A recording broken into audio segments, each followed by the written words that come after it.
फरीद नाम का मुसलमान धर्म में उत्पन्न एक पुण्यकर्मी प्राणी था। पुण्यात्माओं, हम आज से नहीं जन्म मर रहे, असंख्य जन्म हो गए, और इस चतुर्युगी में हम सतयुग से लेकर आज तक जन्मते मरते रहे। और इस कलयुग से पहले हम अलग, ना कोई मुसलमान था, ना हिंदू था, ना सिख था, ना ईसाई था। सब वैदिक धर्म को मानने वाले होते थे, वेदों अनुसार ओम नाम का जाप करते थे, और कोई साधना वो सर्व यज्ञ हवन आदि करते थे, 500 यज्ञ किया करते थे। अब हमारे आपस में संस्कार एक दूसरे के मिक्स हैं। आज कोई हिंदू धर्म में जन्मा है तो कल मुसलमान धर्म में जन्म ले सकता है। आज कोई मुसलमान धर्म में कट्टर हुआ बैठा है, कल मृत्यु होगी, उसके बाद वो हिंदू धर्म के अंदर जन्म ले सकता है, ईसाई के भी ले सकता है। ईसाई की मृत्यु के बाद ईसाई भी यहाँ आ सकते हैं हिंदू धर्म में, और सिख धर्म में भी जा सकते हैं। तो कहने का भाव यह है कि हमने अपनी बुद्धि को बहुत ऊपर उठाना पड़ेगा, तब हम इस काल के जाल से निकल पाएंगे।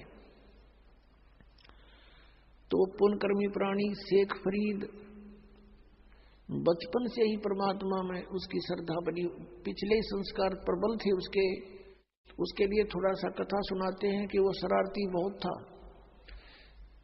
उलाने बहुत लाता था, गांव में जाकर के दूसरे बच्चों के साथ झगड़ा कर देता था, किसी को कुछ छेड़छाड़ कर देता था आपस में बच्चों के साथ, या किसी के घर में घुस के उनका कोई बर्तन उटपटंग कर देता था, उलाने आते थे। उसकी माता बहुत तंग होगी, उसने सोचा अब क्या करूं, इसको कैसे शांत करूं। तब उसने एक दिन सोचा कि इसको कहती हूं कि बेटा तू नमाज कर ले।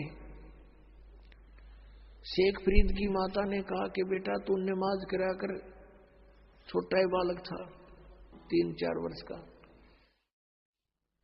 कहने लगा क्यों, मैं क्यों करूं नमाज, मुझे क्या मिलेगा। और वो उसका फेवरेट फ्रूट था खजूर, जो खजूर बहुत खाता था, उसको बड़ा पसंद थे। उसने कहा, माँ ने कहा बेटा अल्लाह तुझे खजूर देगा, कि सचमुच प्रतिदिन देगा। वो कहने लगा माँ बता फिर कैसे करते नमाज। न बोली डट जा, कोई समय होता है नमाज करने का, मैं बताऊंगी, इतना बैठ जा। वो इतना बैठा रहा। अब माँ ने सोचा मेरा काम करने का समय है, इसने ला दूं नमाज करन, और तू काम कर लेगी इतनी ना, तो कह रहा पता नहीं क्या उलाने लाओगा। उसने एक कपड़ा बिछाया और कहा बेटा ऐसे मत्था टेक ले और यूं कहता रहे अल्लाह मुझे खजूर दे, अल्लाह मुझे खजूर दे, यही नमाज है। और तो उसके याद क्यों होती बालक के। जब उसने वो काफी देर करता रहा, उसकी मम्मी ने क्या किया, एक पत्ते में खजूर लपेट के,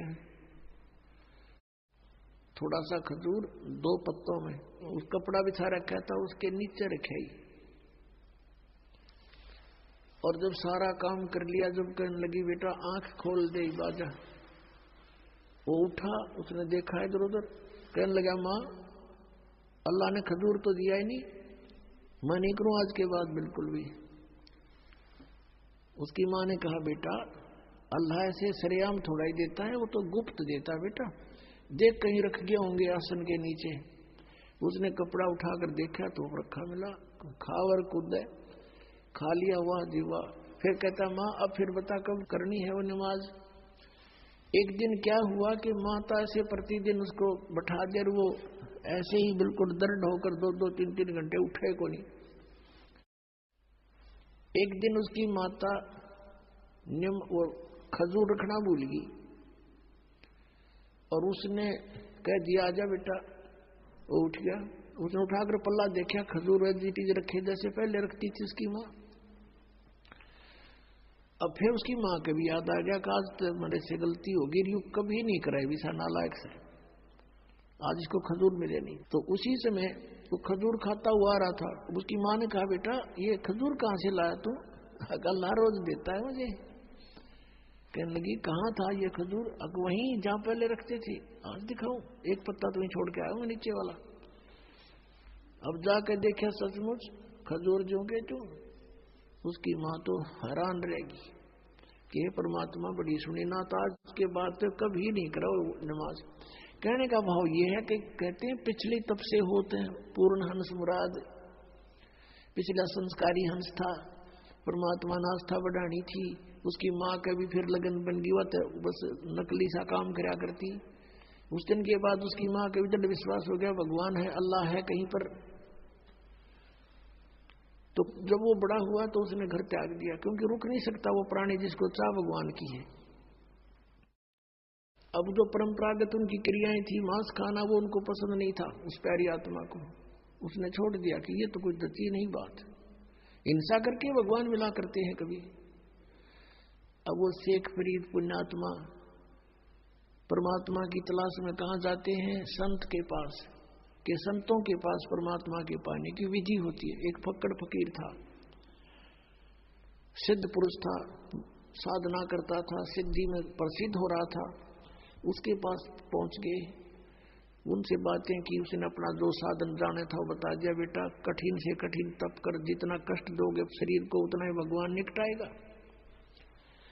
अब शेख फरीद तो गए ही भगवान पाने के लिए थे, दिन रात अपने खूब कष्ट करें, जो भी गुरुजी आदेश दें वही पालन करें। अब शेख फरीद गए हुए थे किस लिए? परमात्मा के लिए, और गुरुजी के आदेश का 100% पालन करते थे। उस आश्रम में उनके पास और भी 5-7 शिष्य रहते थे। और शेख फरीद के जाने के बाद उनके गुरुदेव की उस बच्चे में वो ज्यादा प्रिय लगने लगा, क्योंकि वो हर कार्य को उनकी इच्छा अनुसार करता था। ऐसे बैठा रहता था या खड़ा रहता था जब तक आज्ञा नहीं होती थी।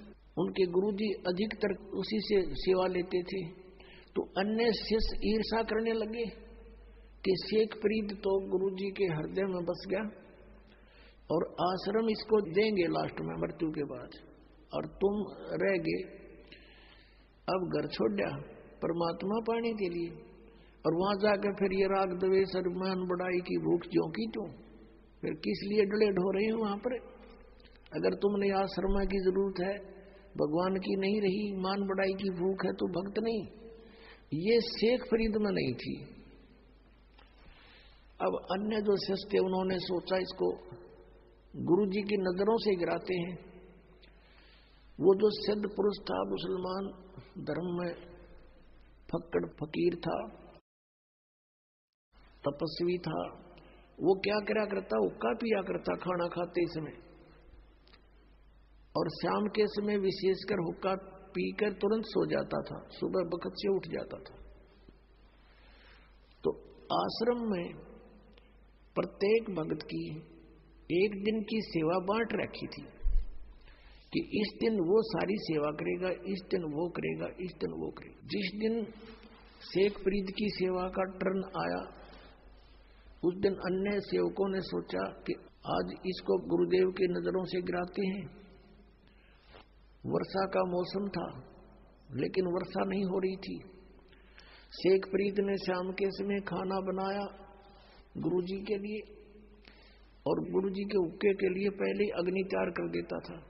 उसने अग्नि तैयार कर ली थी, खाना खिलाने गया हुआ था। पीछे से उनके अन्य ईर्षालु साथियों ने वो अग्नि बुझा दी, पानी पूनी छिड़क दिया। अब शेख फरीद ने तो ये सोचा था कि 2 मिनट में हुक्का भर के दे दूंगा, और वो गुरुजी इतना क्रोधी था, अगर 5 मिनट लेट हो जाता ना कोई भी किसी कार्य में, उससे इतना नाराज हो जाता, उसको डंडे मारता था और कई दिन तक उसको सेवा नहीं देता था।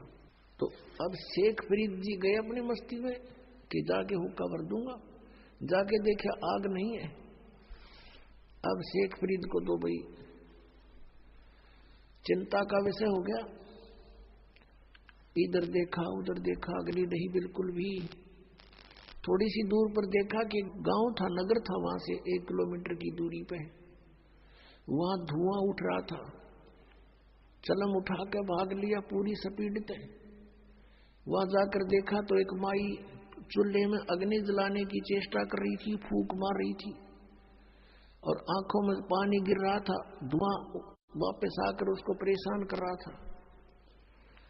अब शेख परी दौड़ा दौड़ा गया, माई माई। कहा कौन है?